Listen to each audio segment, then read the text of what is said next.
En cinquième position, nous avons la Namibie.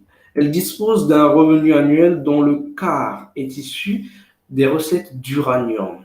Son industrie minière variée est à la hausse, avec les ventes significatives augmentant d'année en année. Ensuite vient le Mozambique, en sixième position, acteur majeur de la production d'uranium d'Afrique, avec 32% du total. Elle exploite également du gaz et le charbon. En septième position, la Zambie, premier producteur de cuivre sur le continent. Elle abriterait entre 65 et 77 de l'approvisionnement en cuivre. Comme je disais tantôt, le cuivre est excellent conducteur de chaleur. Il est utilisé principalement pour le câblage électrique dans la construction des bâtiments, allié au fer et autres métaux. Il donne le lait. Il donne le laiton et le bronze en termes d'alliage, bien sûr. Euh, le pays est capable, donc la Zambie, de créer de l'emploi pour ses citoyens, contribuant ainsi au produit intérieur brut. Donc voilà donc un bon élève. Alors, le Niger. Le Niger, plus couramment utilisé dans l'industrie de l'énergie nucléaire pour la production électrique, on parle bien sûr de l'uranium, donc représente 44% d'approvisionnement du continent. Ses exportations représentent 40% du total du pays. Alors, le Zimbabwe. Le Zimbabwe, il a le deuxième plus grand gisement de platine au monde. Ces terres riches sont constituées de 60% de roches anciennes, des minéraux industriels, ressources minérales et métaux de base. En dixième position, nous avons l'Égypte, qui est pressentie pour être une économie des plus puissantes à l'horizon 2030. L'Égypte est propriétaire d'importants champs gaziers, dont la Méditerranée notamment. Le pays a réalisé des investissements structurels dans divers secteurs, notamment la production électrique et la mise en place de nombreuses zones industrielles. La République de Guinée en 11e position, renommée pour la richesse de son sous-sol, renfermant notamment du fer, de la bauxite, minerai à partir desquels il est possible d'obtenir de l'aluminium.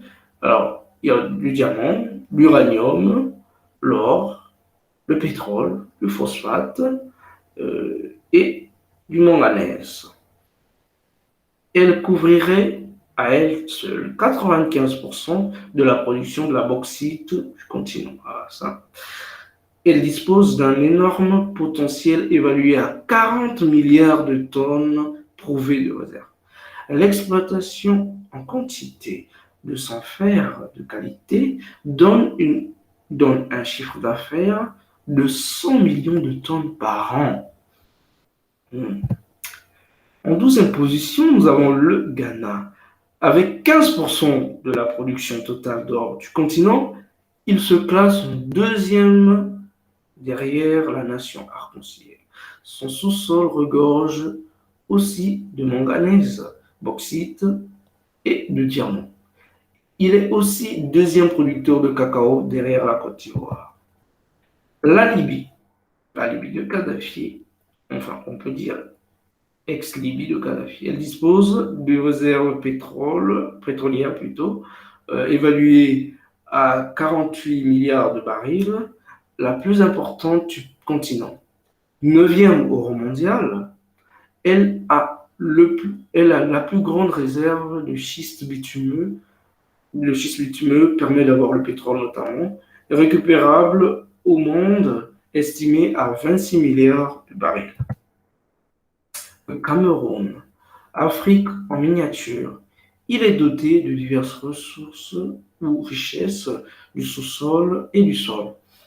On y retrouve le pétrole, le nickel, cobalt, manganèse, évalué à plus de 54 millions de tonnes. Des réserves de 200 millions de tonnes de fer riche et 1,2 milliard de fer pauvre.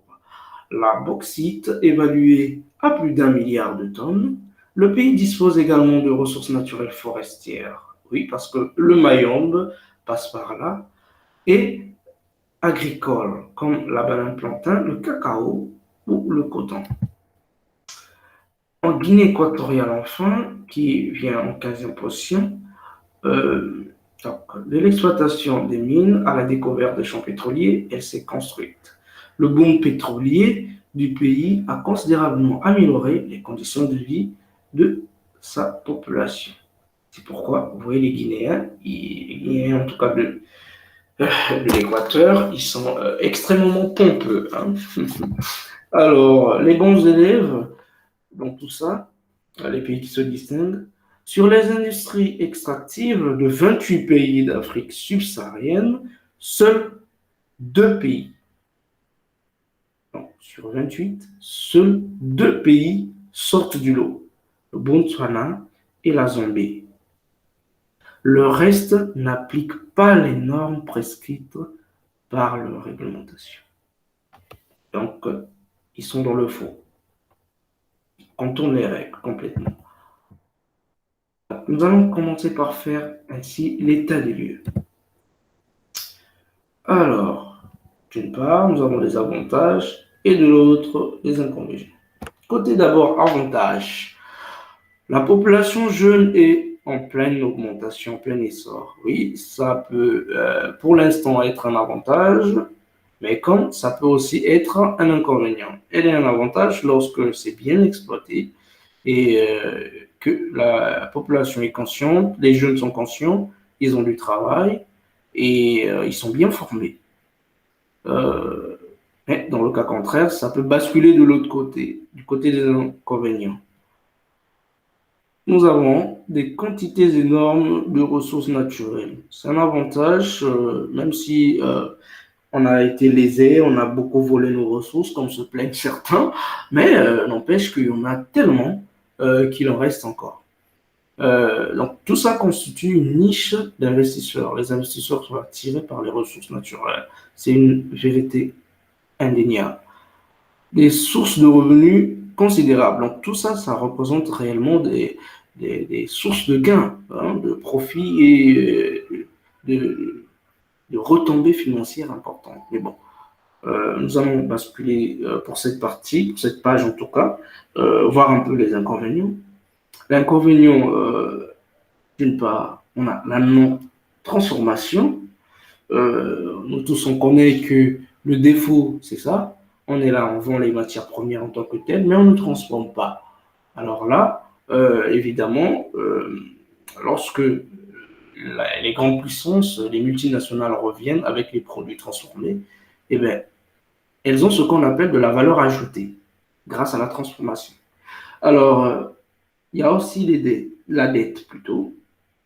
En fait, tout ce que vous voyez là, le matériel, les ingénieurs étrangers ou des Occidentaux, et même leur argent, eh ben, nous sommes pauvres, que voulez-vous, donc on emprunte. C'est de la dette tout ça. Et nous sommes en conflit tout le temps.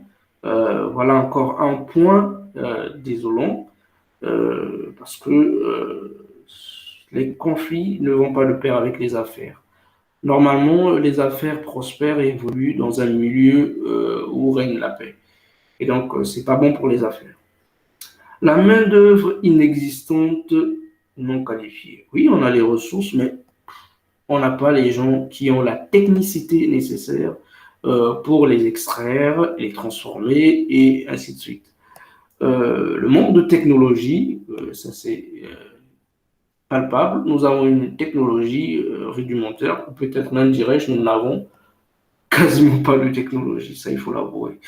Une mauvaise redistribution des revenus. Ah oui, le fait d'avoir des revenus, mais il faut aussi des meilleures redistributions, hein, de ces revenus. Qu'est-ce qu'on en fait? C'est vrai qu'on va nous dire telle multinationale a déclaré tant de milliards, tel pays a fait tant de billions ou tant de milliards en recettes pétrolières, mais ça doit se voir sur le terrain également. Ça doit se voir, ça doit se sentir dans le panier de la ménagère.